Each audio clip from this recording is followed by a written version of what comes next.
Renton's Labrador. Kasi sad, hindi man kita kilala. Nakakalungkot kasi yung mga content creator kasi sobrang hirap po yan, mga dinadanas niya na pagod, hirap po yan, and load and load, magastos, mamimili ka pa ng mga damit like etc, mga puting-ting, and pupunta ka po sa mga lugar na mga isang lugar po, gagastos ka po, hindi po biro-biro ang content creator. So nakakalungkot po talaga sa nangyari kay Rendon Labrador po. So hindi po ako natutuwa. So kasi paano po kasi kung sa atin po ito mangyari, kasi lahat naman po tayo gusto po ito kumita, so gusto po natin magkasahod. So wala naman po tayo dapat ikatuwa sa nangyari po sa kapwa natin, and dapat po magkaisa po tayo lahat content creator, and masakit po talaga kasi malay nyo po isang araw sa atin kung account din mangyari ito, hindi rin po natin to kayang tanggapin. So naiintindihan ko po si Rendon Salvador. So I wish na sana binigyan ka na lang po ng strict or suspended or warning or basta sana po I wish na bumalik po yung account mo, or mahirap po talagang wala na po tayong Facebook or TikTok kasi masakit po talaga ito, and nakakalungkot po, and hindi po tayo dapat nagsasaya sa kapwa po natin nangyari na ganito. So kinalulungkot ko po ang nangyari sa'yo, Lods Bads fans, and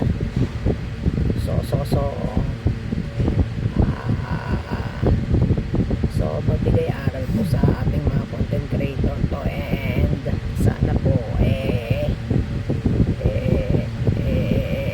bigyan na lang po siya ng last chance po for warning, and bigyan pa po siya man ng last chance na maibalik po yung TikTok and Facebook niya po, kasi nakapagpasaya din naman po siya sa social media and TikTok.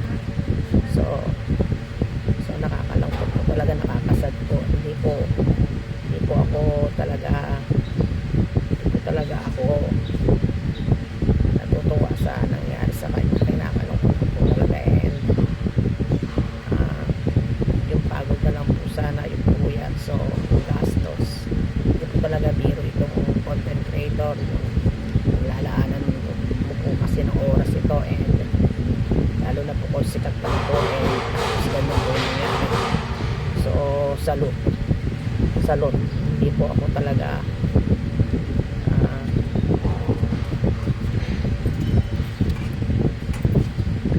nakakalungkot po talaga sa'yo, Lodi. Sana I wish na maibalik pa po yung account. Bigyan ka pa po ng last chance ni Meta, ni Lolo Meta, and mag-sorry ka na po, and sana mangyari sa ating content. Hindi po maganda, natutuwa po tayo sa nangyari po sa kapwa natin. Isa po itong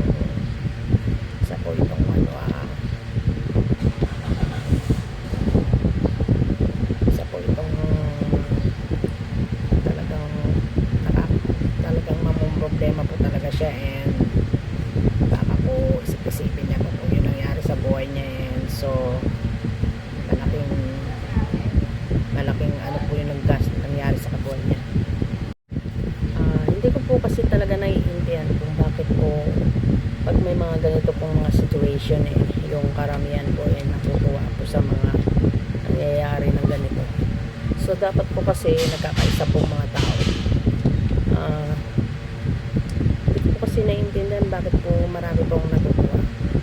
So ako ngayon ko lang po narinig yan, and parang ang sakit, and parang nakakalungkot po kasi ang isang araw mangyari rin po sa akin yan, talagang hindi ko po matatanggap yung mawalan ako ng page and maban, and dapat po talaga talaga may warning, may restriction, or suspended lang muna. Hindi po pwedeng dapat agad.